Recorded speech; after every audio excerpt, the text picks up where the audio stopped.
I just liked watching medical shows. Is probably what initially got me into. I watch ER all the time. I was a huge ER junkie. So one day I decided that I wanted to join the first aid squad, Edison First Aid Squad number 2, which was in my town that I grew up. So I joined, and ever since 16, I'm still actively volunteering, and that kind of got me, interested in the medical end, going out on those calls and really making that immediate difference, going into someone's house and really helping them out.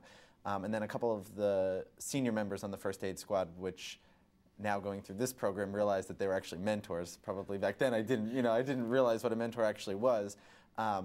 Became nurses, and I think I realized I can further my education in that in the medical field, and I became a nurse probably because of them.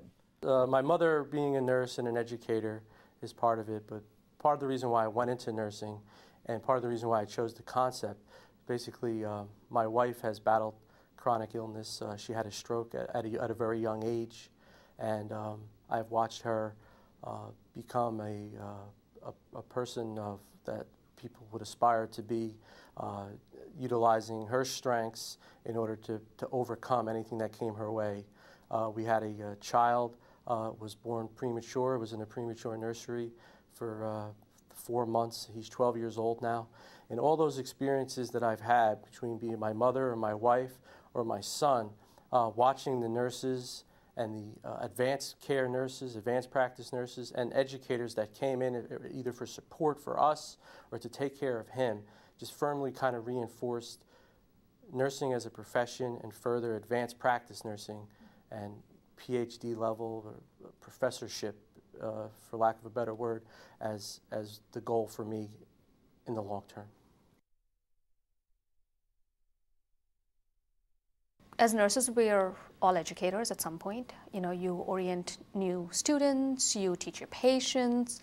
But my more direct path, I think, was that I started to go back to school for my bachelor's.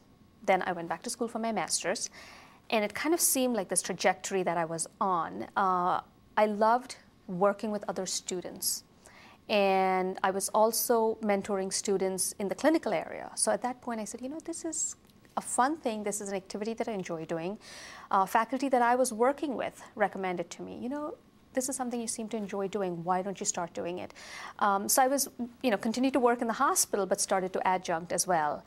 And from there on, it just kind of got more and more involved, and I started to teach more courses and realized that this was a place that, I really found something that I could contribute to, rather than just that face-to-face patient care, which I enjoy doing. But this was something much more than that. This was teaching other people how to be good at what they do and how to love it as much as I do. Well, I always wanted to do teaching, and then when I got into school and I saw the limited number of teachers that we had, I felt like this is something that I have to do, and it's a way of giving back. Of course it's so early in my career, but I always thought I'd do it down the line, so I'm happy I'm going to be doing that. As far as other practice, I'm not sure, but I know nurse faculty is definitely one of the main goals here.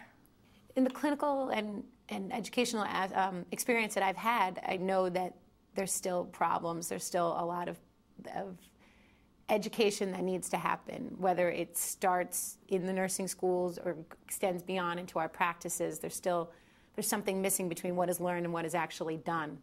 And becoming a PhD and becoming a faculty member will help me to change that, to fill in that gap of why is there still certain disease processes not being managed properly? Why are nursing students not graduating with the knowledge they need to treat those disease processes? Like, where along the pathway is something missing? And I'm hoping, and by becoming a faculty member, I can help figure that out.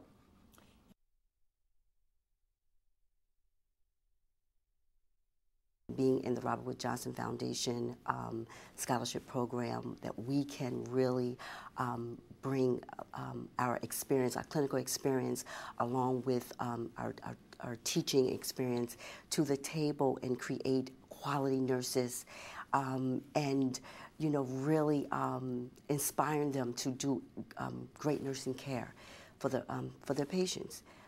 I work in an underserved community, and to advocate for them and to be their voice just gives me great rewards at the end of the day. I mean, it's nothing but an advancement for me. I feel as though I can make a difference and still be a nurse at the same time. I can fulfill my dreams of becoming an emergency room nurse practitioner and give more and become an educator at the same time. I mean, how can I say, there's endless opportunities with nursing and also becoming an educator.